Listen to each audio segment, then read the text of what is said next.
Agora nós vamos entender qual que é essa relação direta. Então vimos um pouco da anatomia, agora qual que é essa relação direta de um hematoma epidural durante um traumatismo de crânio com os sinais e sintomas clássicos que podem existir na síndrome da herniação uncal. Então, uma vez que eu tenho aqui um hematoma epidural, ele vai empurrar contra a lateral o tentório, que é aquela membrana que eu comentei com vocês das meninges, principalmente da dura mater, ela empurra.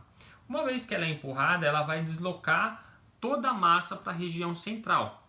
E essa massa que ela empurra, principalmente por esse tipo de lesão aqui, é o lobo temporal.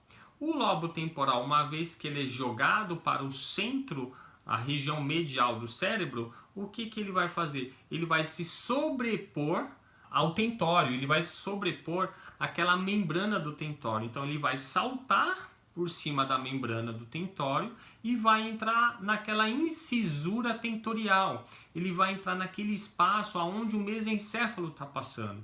Então vamos entender o que isso provoca. Vejam só nessa imagem. Então nós temos um hematoma extradural, epidural. Ele empurra centralmente ou medialmente toda a massa do lobo temporal para a região central. Esse lobo temporal ele vai se sobrepor à incisura tentorial e vai chegar a ter contato, né? Essa massa vai chegar a ter contato com quem? Com o mesencéfalo, que é a região mais próxima dele. Nessa outra imagem, nós conseguimos também identificar melhor. Olha só, percebam como o lobo temporal, ele é deslocado para a região central, ele empurra a região medial aqui e faz contato diretamente ou pressiona diretamente essa região do mesencéfalo.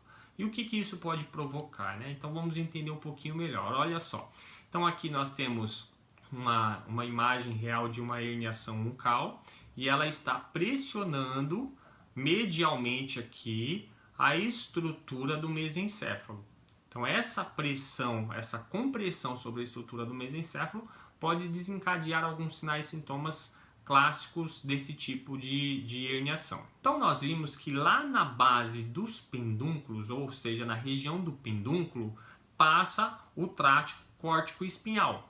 O trato córtico-espinhal, então ele passa aqui na base do pedúnculo que nós vimos lá na imagem, ele desce na região da decussação das pirâmides, lá na região do bulbo. O que ele faz? Ele cruza. Então o córtico, o trato espinhal, ele cruza na decussação das pirâmides e vai gerar a sua resposta de forma contralateral, nos membros superiores e inferiores contralateral. A resposta dele é contralateral, porque ele cruzou aqui.